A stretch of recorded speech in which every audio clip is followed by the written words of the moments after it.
안녕하세요. 제2의 인생 항혼이혼의 진행자 이동훈 변호사입니다. 결혼 후 자신의 이름을 잃어버린 채 누군가의 남편, 아내, 부모로 불리며 살아온 세월. 더 늦기 전에 나라는 존재를 찾으려는 분들이 어렵게 내린 결정, 항혼이혼. 제2의 인생 항혼이혼에서는 항혼이혼에 관한 다양한 사례와 함께 법률 지식을 전해드립니다. 오늘은 주제를 약간 제가 성격 차이로 인한 이혼 사례를 들고 왔습니다. 그런데 성격 차이가 주가 아니고 제가 이제 분류를 하다 보니까 이게 성격 차이가 되는 이혼 사례다 싶고 그 성격 차이뿐만 아니라 그 안에 이제 다양한 이야기들을 제가 조금 다양하게 그리고 법리도 조금 다양하게 설명을 드리도록 하겠습니다. 일단 첫 번째 사례입니다. 이 사례의 부부, 혼인 20년 차 부부입니다.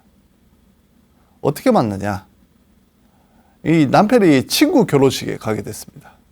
친구 결혼식에서 이제 부케 사진도 찍고 아내 이제 친구 아내 이제 그쪽 이제 거기를 쳐다봤겠죠. 근데 거기서 이제 아내를 만난 겁니다. 너무나도 이쁜 남부입니다. 그래서 계속 이제 꼬시고 교제를 하자, 청혼도 하고 하면서 한 6개월 가량 이제 만났죠. 만나다가 혼인신고, 결국은 혼인을 하기로 하고 혼인신고를 마쳤습니다. 그런데 이게 연애 기간이 짧아서 그런가요? 결혼 초부터 성격 차이로 다툼이 잦았습니다. 그리고 부부 관계도 서로 싸우게 되니까 이 부부 관계도 원만하지 않게 되는 겁니다. 아내 같은 경우에 이렇게 이제 한 혼인 16년까지 지내다가 16년 차 무렵에 생식 판매 회사에 근무를 합니다. 남편 같은 경우에는 이때까지 아내가 이제 가정주부로 생활하고 이제 계속 이제 자기 이제 뒷바라지 해왔으니까 출근하기 싫겠죠. 그리고 또 아내의 귀가 시간이 늦어질 수도 있지 않습니까? 그러니까 아내의 출근을 반대를 합니다. 그런데 아내 같은 경우에는 내가 어떻게 직장 구했는데 그리고 내가 나중에 가면은 어떻게 될지 모르니까 일단 남편 의견 무시하고 계속 출근을 합니다. 그래서 결국은 저녁 늦게 귀가를 하게 되니까 서로 이제 말다툼을 하는 거죠. 이렇게 말다툼을 하다가 한 번은 남편이 지팡이로 아내를 구타를 합니다. 그래서 결국은 관계가 악화되고 각방 사용으로 넘어가는 이제 이런 코스가 되는 거죠. 싸우고 관계 악화 그리고 결국 각방 그리고 뭡니까? 이혼 청구죠. 아내 같은 경우에 이제 이 이후에 어떻게 됐냐? 생식 판매회사 부사장과 어울리면서 밤늦게 또 귀가를 합니다. 남편 같은 경우에는 이제 부사장하고 계속 어울리고 보니까 이게 아내가 부사장하고 부정행위 하는 거 아니냐, 바람 피는 거 아니냐, 계속 의심하면서 추궁을 합니다. 아내 같은 경우에 뭐라고 하면 있겠습니까? 에이, 단순한 직장 동료지 내가 무슨 부사장님하고 바람을 피냐. 그리고 내 직장 상사 아니냐. 계속 저녁에 접대를 해야 되면 해야 될 수도 있는데 그거 갖고 그러냐. 당신도 나한테 예전에 그렇게 이야기하지 않았냐. 술 먹고 늦게 들어오면은 그 윗사람들 그거 해야 된다고. 그래 이렇게 이제 항변하면서 계속 어울립니다.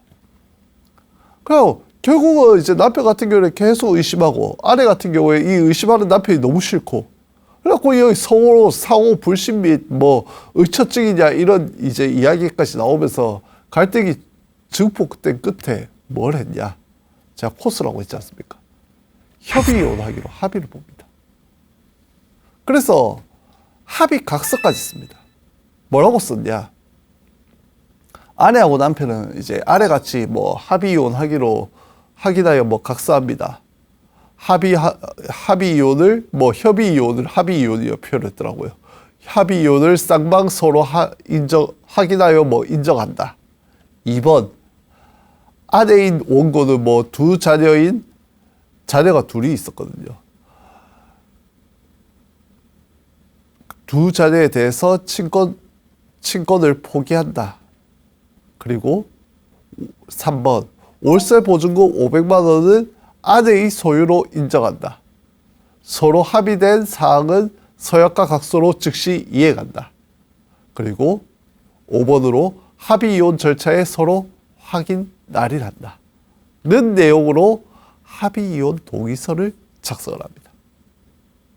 그리고 혼인 20년 차경에 자녀들 이제 이거 합의 이혼 동의서에 따라 가지고 자녀에 대한 친권을 남편한테 하기로 하고 협의 이혼 의사 확인 기일에 출석해왔고 협의 이혼이 완료가 됩니다.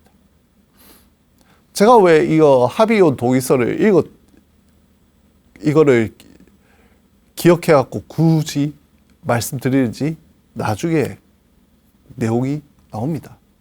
진짜 잘 써야 됩니다. 이런 거는. 왜냐하면 뒤에 가면은 이게 문제가 되기 때문에 제가 항상 드리는 말씀이지만은 합의서를 쓸 거면 그 문구를 되게 명확하게 쓰셔야 됩니다. 안 그러면 뒤에 분쟁이 계속 생깁니다. 결국은 이 협의서 문구가 불명확하니까 발생한 문제가 뭔지 아십니까? 협의이혼을 하면은 뭘 할 수 있냐? 2년 안에 재산분할 청구가 가능하고 위자료 청구가 가능합니다. 그래서 결국 이 아내가 2년이 지나기 전에 남편의 상태로 위자료 및 재산분할 심판 청구를 제기를 했고 남편도 이에 맞서갖고 위자료 반소를 제기를 했습니다. 법원이 위자료에 대해서는 이렇게 판단을 했습니다. 이 사실관계를 봤을 때 혼인관계가 파탄이 이런 것은 둘 중 누가 잘못했다기보다 둘 다, 특히 부부가 다툰 시 폭력을 행사한 지팡이로 때려갖고 아내한테 정신적 육체적 고통을 가한 남편의 잘못도 있고 남편 반대 및 의심에도 불구하고 생식판매회사 근무 고집하면서 부사장하고 계속 어울리고 부부의 신뢰를 깨트린 아내의 잘못도 함께 있다. 그래서 서로 상호 대등하다. 그래서 당신들 그 아내의 본소 위자료 청구 및 남편의 위자료 반소 청구는 이유 없다 라고 해서 위자료 청구에 대해서는 둘 다 기각을 시킵니다. 그런데 이제 문제가 되는 게 뭐냐? 재산분할 청구입니다. 왜냐하면 아까 돌아가 볼까요? 재산분할 협의서를 뭐라고 썼다 했습니까? 3번 월세 보증금 500만 원은 아내의 소유로 인정한다. 이게 문제가 된 겁니다. 남편 같은 경우에는 이거 남편이 아내한테 월세 보증금 500만 원 지급하는 걸로 위자료 및 재산 분할을 포함한 금전에 관한 모든 것을 정리하기로 합의했다. 그런데 아내가 남편한테 돌려주기로 한 2,300만 원도 있는데 이거 돌려주지 않고 있으니까 결국은 아내의 재산분할 청구를 기각되어야 된다고 주장을 하는 겁니다. 왜? 너무 명확하게 써있지 않느냐. 명확하게 안 써있어서 문제가 된 겁니다. 남편은 명확하게 써져 있다고 하는 거죠. 원칙은 그렇습니다. 협의이혼 당사자 사이에서 재산분할에 관해서 협의가 이루어졌다면은 재산분할 청구를 못합니다. 근데 이 재산분할 협의라는 게 뭐냐면은 당사자, 혼인 당사자들이 혼인 중에 쌍방 협력으로 형성된 재산 전부를 청산하려는 의도만 포함된 것. 그러니까 일부가 아니라 전부를 청산해서 얼마를 받아가기로 했다라고 명확하게 기재된 것만 인정을 하겠다라는 것이 법원의 입장입니다. 이 사건 동의서로 다시 돌아가 볼까요? 뭐라고 써놨는지. 다시 말씀드리지만 3번 월세 보증금 500만 원은 아내의 소유로 인정한다. 아내의 소유로 인정하기로 한 월세 보증금 500만 원이 어떤 명목의 금원인지가 안 적혀 있는 겁니다. 재산분할로라도 쓰든가요. 아니면 그 앞에 이런 재산들이 있는데 아내가 나머지 재산분할을 포기하고 이 500만 원만 들고 간다라고 써졌으면 이 문제가 발생하지 않았습니다. 그런데 어떤 명목의 금원인지 언급이 안 돼 있는 겁니다. 그러니까 결국은 이 500만 원을 받음으로써 아내가 나머지 재산분할 청구권을 포기하려고 한 건지 포기하려고 한 건지 이게 명확하지가 않은 겁니다. 그래서 법원 입장에서는 이 사건 동의서상의 월세 보증금 500만 원은 아내의 소유로 인정한다는 기재만으로 아내와 남편 사이의 혼인 중 쌍방협력으로 형성된 재산 정보를 청산하려는 협의가 이루어졌다고 보기 어렵다는 게 법원의 판단이었습니다. 그래서 결국은 아내의 재산분할 청구가 받아들여진 겁니다. 그래서 결론적으로 재산분할 청구는 되고, 다만 문제가 뭐냐, 이 사건 동의서를 무시를 할 수가 없는 겁니다. 일단은 재산분할 청구가 받아진다고 하더라도 이 사건 동의서 자체에 500만 원이라는 금원에 대해서는 조금 법원에서 부담을 느낄 수밖에 없죠. 일반적으로 가정주부고요, 애 둘이고 남편 이때까지 남편 케어했으면은 재산분할 비율이 보통 일반적으로 얼마가 인정이 된다고요? 5대5가 인정됩니다. 물론 최근에 대기업 회장님 거기는 조금 다르긴 했지만요. 그래도 그거는 아주 예외적인 상황이고요. 일반적으로 자녀들을 키웠고 남편 뒷바라지 했고 거기에다 이 아내 같은 경우에는 말년에 20년 되기 직전에 돈을 벌었지 않습니까? 그러다 보니까 원래 하면 재산분할이 5대5가 인정이 됩니다. 그런데 이 사건 동의서 작성 경위도 있고, 그리고 나중에 이제 재산을 까보니까 아내의 순재산이 하나도 없는 겁니다. 왜 없을까요? 500만 원 받아갔는데 아내가 빼돌렸다라고 조금 판단을 했습니다. 그래서 재산분할 비율이 아내 3, 남편 7이 나왔습니다. 그래도 아내가 그 당시에 남편 재산이 한 1억 넘게 있었는데 그 중에서 3에 해당하는 3,800만 원 가량을 들고 갔습니다. 물론 이 순재산이 2억이라는 게 아예 재산이 없었던 게 아니고 대출까지 전부 다 순재산은 적극재산 얼마 정도 있었고요. 거기에 대출을 좀 빼니까 순재산이 제로가 됐던 겁니다. 그래서 일단은 보십시오. 동의서의 문구 하나 명확하게 하나만 딱 들어갔으면 됐습니다. 재산분할로 라는 문구만 들어갔으면은, 아니면은 조금 더 추가해가지고 향후 현재 정한 상황 외 향후 위자료 및 재산분할에 대해서 더 이상 청구하지 않는다라는 문구만 들어갔어도 이 상황까지 오지 않았습니다. 그렇기 때문에 항상 드리는 말씀이지만은 협의 이혼을 한다고 하더라도 재산분할 및 위자료 문제가 생길 수밖에 없고, 이게 안 생기게 하려면은 서로 협의를 했으면은 명확하게 문구를 넣어 놓아야 향후 문제가 생기지 않습니다. 그리고 이 사건 같은 경우에 뭐가 또 문제가 됐었냐면, 아내가 남편한테 되어 있는 자식들의 친권자 및 양육자 변경 심판 청구를 했고요. 그리고 남편 같은 경우에는 내가 이때까지 애들을 키웠으니까 여기에 대해서 양육비를 달라고 청구를 했습니다. 근데 법원이 봤을 때 이제 애들 나이하고 생활하고 경제적 여건하고 뭐 이런 거 다 고려를 해보니까 아내를 친권자 및 양육권자로 변경하는 것이 애들을 위해서 애들의 성장과 복지에 가장 적합하다 판단해가지고 일단은 남편의 친권을 박탈하고 아내로 친권을 다시 회복을 시켰고요. 양육권자도 아내로 바꿨습니다. 어쨌든 이 사안에서 제일 중요한 건 성격 차이가 아니고, 다시 한번 말씀드리지만 협의이혼 좋습니다. 협의이혼을 한다고 하더라도 그 문구를 되게 명확하게 기재를 해야 됩니다. 그래야 향후 분쟁 소지가 없어집니다. 다시 한번 기억해 주십시오. 두 번째 사례에 들어가겠습니다. 이 두 번째 사례에 들어가기 전에 이번 사례는 제가 설명을 조금 독특하게 해볼까 합니다.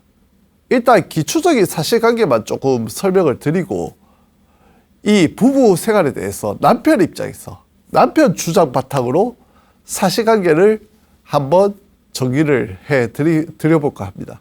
잘 따라오십시오. 남편 주장에 대해서 이제 법원이 반박하는 내용도 들어가 있습니다. 이 부부 진짜 오래 살았습니다. 혼인 50년 차입니다. 50년 차니까 이제 전부 애들이 성년이 됐겠죠. 남편 같은 경우에 아들을 상대로 이제 예전에 이혼 소송을 제기를 했는데 이게 한 92년 정도입니다. 이게 이제 혼인 30년 차격인데 남편이 이제 그 1962년 그 남편 어머니의 강요로 인해 가지고 초등학교만 졸업한 아내와 한 번도 만나보지 못한 채 결혼식을 올렸었는데 남편하고 아내는 부부로서 애정이 없고 성격 차이도 심하고 그리고 아내는 사고방식이 고루하고 나태해서 매사 고집을 부려가지고 현재까지 20년 이상 별거를 하고 있으니까 더 이상 혼인관계를 계속하기 어렵다는 이유로 92년에 이혼 소송을 제기를 했습니다. 이게 기초적인 사실관계입니다. 약간 가볍게 들어주십시오. 그런데 법원에서 일단 보니까 결혼식 올린 거 그 60일에 결혼식 올리고 그리고 이제 아내는 시댁에 거주하고 남편은 이제 대학교에 재학 중이니까 방학 중에만 고향 내려와갖고 아내하고 동거했고 그다음에 남편이 대학 졸업하고 아내가 이제 4년 뒤에 딸 출산 후에 서울 올라왔고 남편하고 함께 거주하면서 아들도 출산했고 그리고 남편이 상간녀가 있었습니다. 상간녀와 불륜관계 맺으면서 아내한테 성격 차이 내세워가지고 일반적으로 혼인, 이혼을 요구했고 아내가 여기에 불응하니까 1997년 그러니까 이제 혼인 15년 차격에 집 나와갖고 상간녀하고 동거하면서 둘 사이에 2명 아들까지 뒀으니까 우리가 이런 사실관계를 정리를 해보니까 당신 주장과 달리 이게 돌이킬 수 없을 정도로 파탄되었다고 보이기는 하나 남편 당신이 상간녀와 동거하면서 유책 배우자니까 이혼 청구 못 받아들인다는 이유로 남편의 이혼 청구를 언제요? 92년에 기각을 하는 1차 판결이 선고가 됩니다. 그리고 남편은 그 이제 1차 판결 이후에 상간녀하고 아들 2명 캐나다로 이민 보내고 캐나다하고 국내를 완복하면서 현재까지 홀로 지내고 있고요. 이 사건 이제 또 2차 이혼 소송 제기 무렵에 기관지에 종양이 발견되었고 절제 수술을 받은 상황입니다. 자, 여기까지가 기초 사실관계고요. 이제 남편 주장으로 들어가 보겠습니다. 남편이 이렇게 주장합니다. 2차 이혼 소송에서. 아까처럼 내가 서울에 있는 대학교를 다니던 중에 1962년 1월경 어머니하고 형이 강요해왔고 이제 초등학교만 졸업한 아내하고 그 전에 한 번도 만나보지 못하고 결혼식을 올렸다. 그리고 결혼식 후에 앞날이 막막해갖고 신혼 첫날 밤에 뜬두루 지새다가 이제 바로 다음날 상경했는데 나는 혼인신고를 한 적이 없는데 내 형이 6개월 뒤에 7월경에 남편 몰래 혼인신고를 했다. 난 너무 억울하다. 그리고 내가 이제 이 혼인생활을 유지할 수가 없을 것 같아갖고 아내한테 이혼 요구하고 아내하고 그 이후로 전혀 부부로서 접촉이 전혀 없다가 아내의 오빠가 어느샌가 연락이 와갖고 아내의 모친의 회감녀 참석해주면은 이혼에 동의해주겠다는 제의를 받았다. 그래서 나는 오로지 이혼을 목적으로 회감녀에 참석을 했었다. 그런데 이 내가 회감녀에 참석을 하니까 그때 이제 술도 못 마시는 대학생이었는데 아내가 의도적으로 나를 만취를 시켰다. 아내 측이.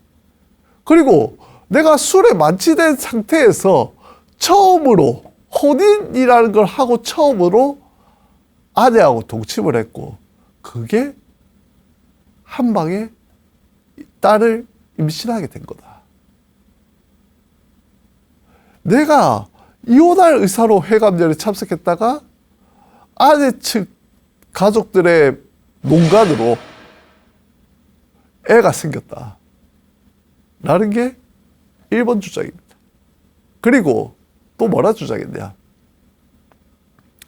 내가 대학 졸업하고 이제 어렵게 방송사에 취직해서 홀로 생활을 하고 있는데 아내가 갑자기 딸을 출산했다고 내 딸이라고 서울에 데리고 올라오고 나를 찾았다. 결국 내가 그 모습을 보면서 내 인생의 숙명이구나. 내 인생이 이렇게 살아야 되는구나. 라고 받아들이고 결국은 저 아내하고 부부로 살려고 아내한테 이제 사회생활에 필요한 상식을 가르치기 시작했다. 왜? 초등학교밖에 못 나왔고 시골에서 자랐기 때문에 이 도시 생활에 대한 상식이 전혀 없었다. 그래서 내가 이 사회생활에 대한 상식을 가르쳤다. 그런데 아내 같은 경우에 이 같은 남편의 깊은 뜻을 헤아리지 못했다. 이거 남편 주장입니다. 이거 법원 판결문에 나와 있어요. 약간 오해하시면 안 되는 게 약간 이번 사례는 컨셉이 다릅니다. 남편의 주장을 제가 말씀을 드리는 겁니다. 뒤에 이제 법원이 이걸 반박하는 내용이 나옵니다. 걱정하지 마십시오. 어쨌든 아내는 이런 남편의 깊은 뜻을 헤아리지 못하고 공부를 게을리하고 고루한 사고방식, 농촌의 고루한 사고방식을 가지고 무뚝뚝하게 자기 주장만 내세웠다. 초등학교도 안 나왔고 무슨 무뚝뚝하게 지 주장이 어딨냐 라고 남편이 이야기했습니다. 그리고 생활 능력도 없는데 가정일도 안 하고 매일 외출하는 등으로 불안을 자초했다. 결국 아내가 서울 올라와갖고 동거 2달 만에 안동으로 내려갔고 그리고 4년 뒤에 아들 출산 후에는 발걸음이 뜸해져가지고 결국은 혼인 거의 한 15년 차 무렵에 동거생활 청산을 했었다. 그리고 나는 이걸 숙명으로 받아들인 때부터 양육비 및 교육비 포함해갖고 아내와 남매들 생활에 드는 일체 비용을 부담을 했었다. 그리고 15년 차 경에는 내 그때 청산할 때 안정적인 생활할 수 있도록 주택까지 마련해줬고 그리고 2000년 경에는 내가 이 주택을 아들한테 명의를 변경해주기까지 했다. 이거 봤을 때 아내를 오로지 내가 보내주는 돈으로 의존하고 생활하고 있었다. 그런데 내가 이렇게 별거하고 생활비도 다 되고 가족들을 위해서 헌신하는데 내가 독서 공방이 너무 길어졌지 않냐. 그래 결국은 친구의 소개로 상간녀를 어쩔 수 없이 만나게 된 거다. 그래서 동거생활하면서 아들 2명을 뒀다. 그리고 아내도 이걸 모르고 있었던 게 아니다. 내가 이 상간녀하고 동거생활하는 거를 아내도 무기를 했다. 이거 남편 주장입니다. 착각하시면 안 됩니다. 그런데 아내 같은 경우에는 우리가 헤어진 지가 언젠데 남편이 다니던 방송사에 전화해갖고 남편이 내 연녀와 동거하면서 본처인 아내한테 생활비도 주지 않는다는 헛소문을 퍼뜨렸다. 그래갖고 내가 회사에 품위 손상으로 인해가지고 명예퇴직 공고받아가지고 30년간 재직했던 방송사를 퇴직을 했다.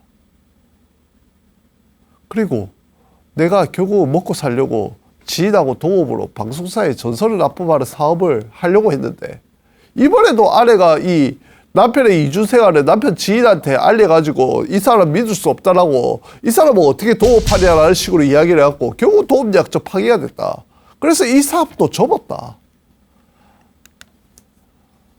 그리고 퇴직 후에 내가 상간녀가 이제 이민을 갔다 했지 않습니까? 상간녀하고 살기 위해 갖고 캐나다로 이민 가려고 했는데 내 아내하고 혼인관계가 청산이 되지 않으니까 이민 신청이 거부가 됐다. 그래서 내가 그 이후로 16년간 무려 16년간 캐나다를 오고 가며 독거노인으로 살고 있다. 그럼에도 내가 너무나도 미안한 마음에 아들의 결혼식에 내가 아내를 보기 싫어가지고 아들 결혼식에 참석을 못했는데, 그래서 내가 너무 미안한 마음에 신혼여행 후에 아들 불러가지고 결혼 예물 비용으로 300만 원 주려고 했는데도 아들이 일을 못 받게 하도록 아내가 뒤에서 조정했고, 그리고 신부 측에 어떠한 예물도 받지 못하도록 아내가 배후에서 조정한 거다. 그리고 아내가 조정해갖고 자식들과 더불어가지고 나하고 접촉피한테 전혀 교류를 하지 않고 있다. 그리고 내가 기관지 암으로 수술 받을 때도 아내하고 아들들, 가족들이 누가 찾아왔냐? 아무도 안 찾아왔다. 이렇게 주장을 해서 나 이혼시켜주세요 라고 했습니다. 일단 여기에 대해서 이제 법원의 판단이 있어야겠죠. 이때까지 남편의 주장이었습니다. 남편이 이렇게 주장을 한 겁니다. 그래서 여기서 법원이 이렇게 판단합니다. 일단은 첫 번째로 제가 말했죠. 1차 이혼 소송이 있다고 했지 않습니까? 1차 이혼 소송에서 남편이 이혼 청구가 기각이 됐어요.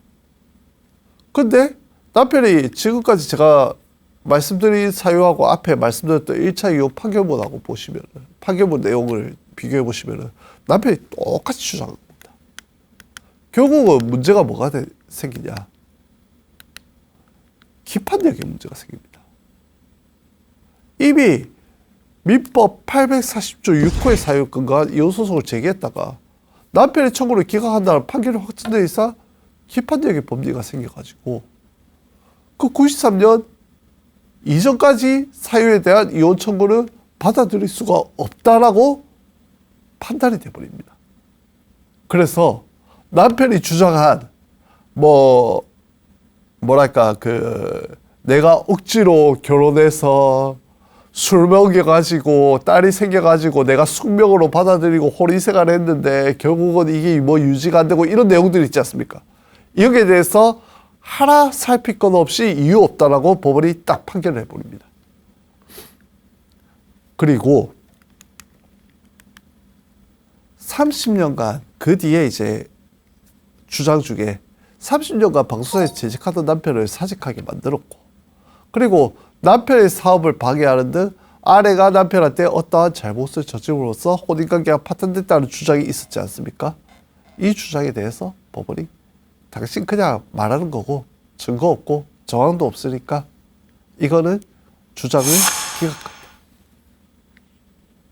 그리고 남편 주장 중에 1차 판결 이후에도 17년 동안 전혀 부부로서 접촉이 없고, 그리고 전체적으로 1971년부터 거의 무려 41년 동안 둘 사이에 혼인생활 실체가 없었으므로 민법 제840조 6호에 따라 가지고 남편의 이혼 청구를 인용한다 주장에 대해서 일단은 유체 배우자잖아요. 법원도 똑같이 이야기합니다. 일단 혼인 파탄에 대해서 주된 책임이 있는 배우자, 즉 유체 배우자 같은 경우 원칙적으로 그 파탄을 사유로 이혼을 청구할 수 없는 게 원칙이라고 했습니다. 다만 혼인 본질에 상하는 부부 공동생활 관계가 회복할 수 없을 정도로 파탄이 됐고, 그 혼인 생활의 계속을 강제하는 것이 일반 배우자한테 참을 수 없는 고통이 되는 경우에는 혼인 유체 배우자라도 고려를 해주겠다라는 게 법원의 입장입니다. 그리고 별거 기간이 33년이고 자식들이 이제 성인이라서 남편 및 아내 도움으로 도움 필요 없잖아요. 스스로 일 처리하고 해결할 수 있는 충분한 나이니까. 그런데입니다, 진짜. 1차 판결 내용과 같이 원고와 피고 이제 아내하고 남편 사이 혼인관계는 남편의 부정행위로 파탄이 됐고, 남편이 자식들이 자신을 찾지 않는다고 원망을 하고 있긴 한데, 정작 남편이 1차 판결 패소한 후에 아내와 원만한 혼인관계를 회복하기 위해서 노력한 흔적이 전혀 없습니다. 또한 1차 판결, 1차 이혼 판결이 있기 전까지는 남편이 뭘 했냐. 아내와 함께 그 자녀들의 뭐 고등학교나 대학교 졸업식, 그리고 딸 결혼식까지 참석을 했었습니다. 그런데 그 무렵 1차 이혼 판결 이후에 아예 연락을 단절했지 않습니까? 그리고 캐나다 오고 가면서 아내와 교류를 전혀 안 했습니다. 그리고 자기 자신이 아들 결혼식에 참석을 안 한 거고요. 전화번호까지 변경을 하고 알려주지 않아가지고 아들이 연락할 방법을 아예 차단해버렸습니다. 그러면은 내가 법원의 입장에서 봤을 때 이거는 부부 공동생활 관계가 이미 회복할 수 없을 정도로 파탄된 거 맞냐? 당신 딸 결혼식도 참석했었고, 고등학교, 대학교 졸업식도 참석했는데 이게 파탄된 거냐? 이게 민법 840조 6호에 정한 기타 혼인을 계속하기 어려운 중대한 사유가 있다고 볼 수 있느냐라고 법원이 의문을 제기합니다. 그리고 마지막으로 아내가 남편과 혼인 관계를 유지할 의사가 없음에도 오로지 옥이나 남편에 대한 보복의 감정에 의해서 남편과의 이혼을 거부하고 있다는 주장에 대해서 보건데, 일단은 법원 입장에서 보니까 그 정도까지는 아니라는 거죠. 아내가 그래도 남편이 돌아왔으면 하는 마음도 있다라고 보였습니다. 그래서 남편의 주장 역시 이유가 없다 해가지고 남편의 2차 이혼 소송이 기각이 됩니다. 이 사례 잘 생각하셔야 되는 게, 일단 중요한 거는 1차, 2차가 있지 않습니까? 이혼 소송이. 근데 1차에서 기각된 거 2차에서 주장해도 안 먹힙니다. 비판력이라는 게 있기 때문입니다. 새로 판단 안 해줍니다. 그리고 유책 배우자가 이혼 청구하는 거 쉽지 않습니다. 진짜 쉽지 않고, 이게 정말 혼인 파탄이 정말 형해같이 될 정도가 아닌 이상은 유책 배우자의 이혼 청구를 받아들이지 않습니다. 물론 유책 배우자의 반대편인 배우자가 그 유책 배우자 이혼 청구에 대해서 반소를 청구하는 경우에 이혼이 되겠지요. 다만 최근에 위자료가 20억대가 나왔지 않습니까? 이제 위자료 금액이 올라갈 거라는 것이 지금 이제 변호사들끼리의 이야기가 나오고 있습니다. 위자료 금액이 올라갈 수도 있고요. 지금 이제 보통 기준이 이제 상가안 같은 경우에는 뭐 정말 작게 나오면 1,500만 원이고, 이제 많게 나오면 거의 한 2,500만 원, 조금 더 많이 나오면 3,000만 원까지 나오는데, 이 금액이 더 올라갈 수도 있다는 게 최근의 추세입니다. 어쨌든 유책 배우자가 이혼을 청구를 하기에는 쉽지 않다는 거. 이게 두 번째 사례의 이야기였습니다. 하지만 세 번째 사례입니다. 두 번째 사례하고 약간 배치되는 사례도 제가 하나 들고 와야죠. 세 번째 사례입니다. 혼인 40년 차 부부입니다. 와, 여기는 어디까지 가냐? 한국전쟁입니다. 한국전쟁 끝 무렵에 만나서 같이 살면서 딸 셋 낳아 기르다가 5년 뒤 혼인신고하고 아들 하나, 딸 하나를 더 놓습니다. 애가 5입니다. 남편 같은 경우에는 한국전쟁 때 남쪽에 내려왔고요. 호적 만드는 과정에서 잘못돼가지고 19년생으로 등재가 되기도 했습니다. 그리고 같이 살기 시작할 무렵부터 물론 성격 차이로 많이 다투었죠. 그리고 남편이 아내한테 점차 폭력을 행사하기도 했고, 남편 같은 경우에 이제 전쟁이 끝나고 생선장사나 행상을 하면서 대지로 도축하는 일을 하다가 쌀가게 자파점까지 넘어갔고요. 아내도 이걸 도와가지고 점점 재산을 모읍니다. 그리고 이제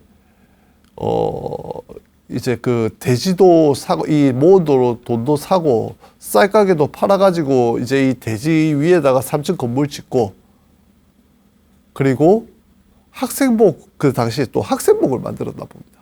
그걸로 제법 돈 모으니까 당시에 또 흑석동 소재 집과 땅을 또 사가지고 이사하고 살고, 그리고 또 저기 이제 경기도 쪽에 사필지 땅을 이제 또 사놓기도 하고, 그게 또 개발돼 가지고 돈 모으고, 이렇게 이제 서로 돈을 모았습니다.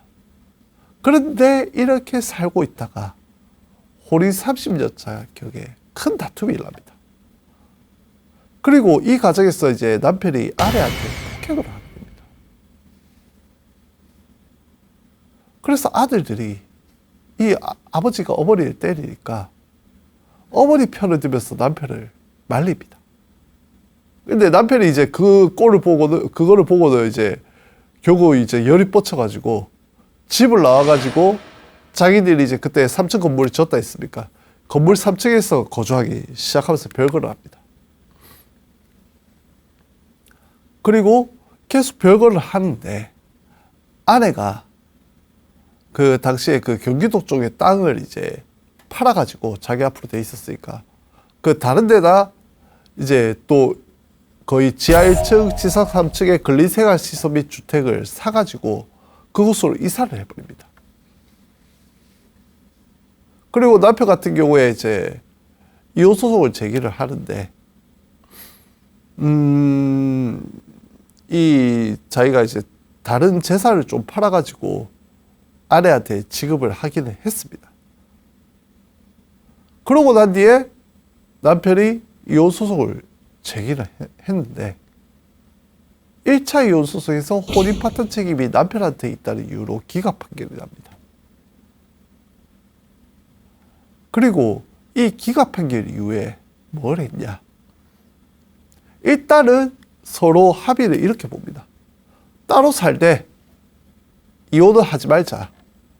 그리고 간통행위, 서로 뭐 다른 남자, 다른 여자 만나는 거 포함해서 사생활에 대해서 간섭하지 말자.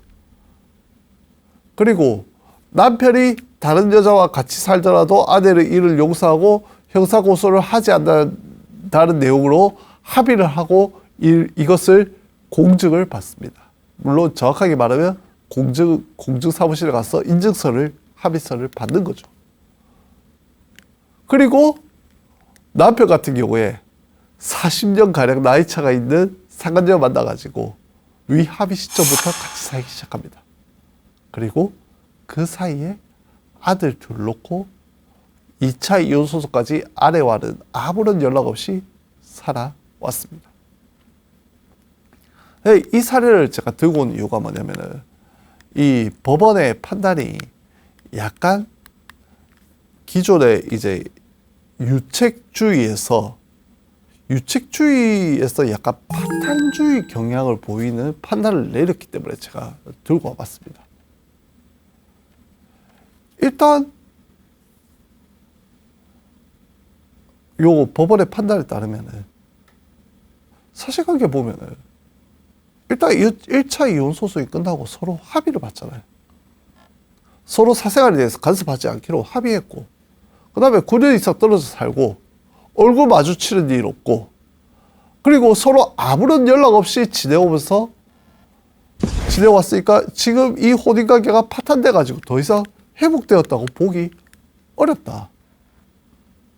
그리고 물론 상습적으로 아내를 폭행하고 결국은 집까지 나가버린 그 남편의 잘못으로 이 혼인 파탄이 비롯되긴 했으나 이 사건 이혼소송, 1차 이혼소송 이후에 서로 실질적인 혼인 생활을 포기하기로 하고 서로 또 따로 살기로 하고, 그 다음에 상대방에 대해서 부정행위 등 어떠한 사생활 간섭하지 않기로 하고, 또 심지어 남편이 다른 여자와 같이 살더라도 아내가 이를 용서하고 법적 제지를 하지 않기로 하는 합의서를 쓰지 않았냐.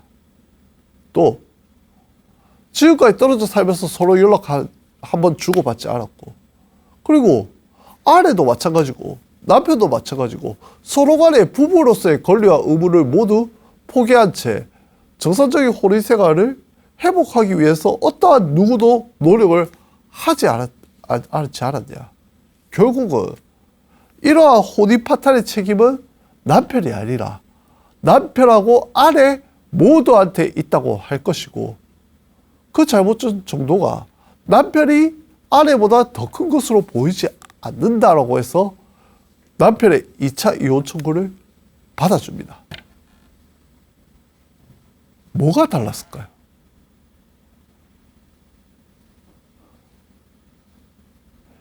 이번 사례 같은 경우에는 1차 이혼 청구 이후에 아내하고 뭘 합의 본 게 없습니다. 그런데 이 세 번째 사례 같은 경우 중요한 게 딱 그거 하나입니다. 이혼 소송이 끝나고 이혼 기각이 끝나고 남편하고 아내하고 합의를 본 겁니다. 서로 따로 이혼을 하지 않기로 한다. 이 문구가 중요한 게 아닙니다. 그 뒤에 문구가 다 중요한 겁니다. 이혼을 하지 않기로 한다. 여기에 이거는 기속력이 없습니다. 다만 간통행위 포함해서 서로 사생활에 대해서 간섭하지 않는다. 부부간에 부양 의무, 부부간의 정정 의무 이거 다 포기한다는 내용 아닙니까? 그리고 문구 남편이 다른 여자와 같이 살더라도 아내는 이를 용서하고 형사고소하지 않는다. 결국은 부부간의 의무를 다 해박을 시켜준 겁니다. 그러다 보니까 남편의 그 전의 유책성은 이미 사라져버리고 유책성이 사라진 거예요. 이 합의 하나로 앞의 유책성은 이미 이제 우리가 묻어두기로 했다라는 의미가 돼버리는 겁니다.